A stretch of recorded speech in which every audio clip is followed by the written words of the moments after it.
Daily post Haryana और मैं हूं भारती शर्मा। एक और जहां प्रदेश सरकार सबका साथ सबका विकास जैसे नारे दे रही है, तो वहीं आपको बता दें कि सरकार द्वारा प्रदेश के सभी गांवों को 24 घंटे बिजली देने के लिए जगमग योजना भी चलाई गई है। मगर एक गांव ऐसा भी है जहां पर सरकार की ये जगमग योजना पूरी तरह से ठप नजर आ रही है और इस गांव में 23 साल बाद भी बिजली विभाग कनेक्शन नहीं दे पाया। यहाँ पर लोग अपने घरों में बिजली आने की उम्मीद भी खो चुके हैं। हम बात कर रहे हैं हरियाणा के महेंद्रगढ़ के गांव देवास की।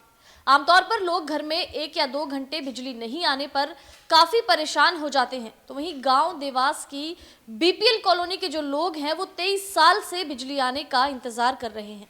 बीपीएल कॉलोनी में ऐसे बहुत से लोग हैं, ऐसे बहुत से युवा हैं जिन्होंने गांव में जन्म लेने के बाद से बिजली का मुंह भी नहीं देखा। उन्होंने बिजली को आज तक देखा ही नहीं। आपको बता दें कि गांव देवास पूर्व शिक्षा मंत्री रामविलास शर्मा की ससुराल है, उनके विधानसभा क्षेत्र में भी आता है। रामविलास शर्मा इस विधानसभा से 9 बार चुनाव लड़ चुके हैं और 5 बार विधानसभा तक पहुंचे भी हैं। तो वहीं मौजूदा कांग्रेस विधायक रावदान सिंह भी कई बार विधायक रह चुके हैं। आपको बता दें कि महेंद्रगढ़ विधानसभा क्षेत्र के गांव देवास में वर्ष 1999 में 37 बीपीएल परिवार को गांव के बाहर की तरफ रहने के लिए 100 गज के प्लॉट दिए गए थे। 2003 में 93 बीपीएल परिवारों को प्लॉट आवंटित किए गए। बीपीएल प्लॉट मिलने के बाद से वर्ष 1999-2000 से ही लोगों ने यहां पर रहना जो है वो शुरू कर दिया था। 2003 तक यहां पर करीब 10-15 परिवार रहने लग गए थे, लेकिन बीपीएल प्लॉट मिलने के 23 साल बाद भी यहाँ पर इन परिवारों को, यहाँ के लोग अपने घरों में बिजली आने का इंतजार कर रहे हैं। इन परिवारों में कुछ लोग ऐसे भी हैं जिन्होंने जन्म के दौरान से ही अब तक बिजली का मुंह भी नहीं देखा। आपको बता दें कि कुछ युवाओं की यहाँ आने के बाद शादी भी हो गई, लेकिन हालात अब भी ज्यों के त्यों बने हुए हैं। यहाँ पर लोग अपने घरों में बिजली आने की आस और उम्मीद दोनों छोड़ चुके हैं। उनका कहना है कि विधायक और मंत्री यहाँ केवल वोट के लिए आते हैं, लेकिन जब वो उनके पास अपनी समस्याओं को लेकर जाते हैं तो उनकी समस्या बिना सुने टाल दिया जाता है। यहाँ पर 5 वर्ष पहले भी विभाग द्वारा बिजली के पोल खड़े किए गए। करीब 1 वर्ष पूर्व ठेकेदार ने यहाँ पर कुछ पोल उखाड़ भी लिए। इन परिवारों द्वारा 2 बार मीटर की सिक्योरिटी भी जमा करवाई जा चुकी है, लेकिन निगम अधिकारी और राजनेताओं को इन गरीब परिवारों पर कोई तरस नहीं आ रहा। यहाँ पर लोग अपने घरों में बिजली आने की उम्मीद भी खो चुके हैं। ऐसे में अब देखना ये होगा कि कब सरकार और प्रशासन की नींद खुलेगी और कब उन 15 परिवारों को बिजली दी जाएगी जो आज भी अंधेरे में जीने को मजबूर है। हमारी शादी को 10 साल हो गए हैं, यहाँ कोई लाइट वगैरह नहीं है। हमारे बच्चे भी अब 7-7, 8-8 साल के हो गए हैं। हमारे ये बच्चे कैसे पढ़े बताओ। ये बात बरसात के मौसम तो बड़ी मुश्किल होती है, बाहर सोए या अंदर सोए।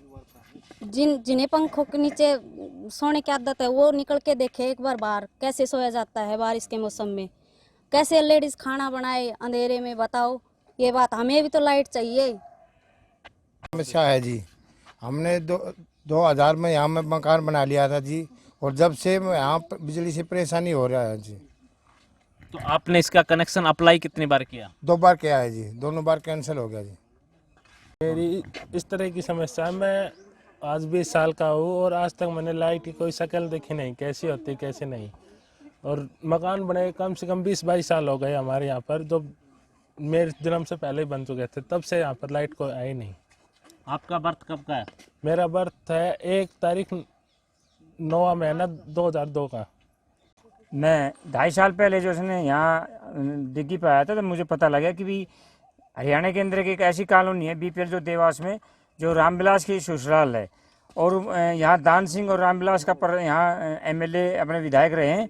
और मैं तो ये कहूँगा कि उन्होंने जो है ना इस कॉलोनी का विशेष ध्यान देना चाहिए था। इसमें लगभग 125 अपने ये बीपीएल परिवार के रहते हैं, जिसमें छोटे बच्चे वगैरह रहते हैं।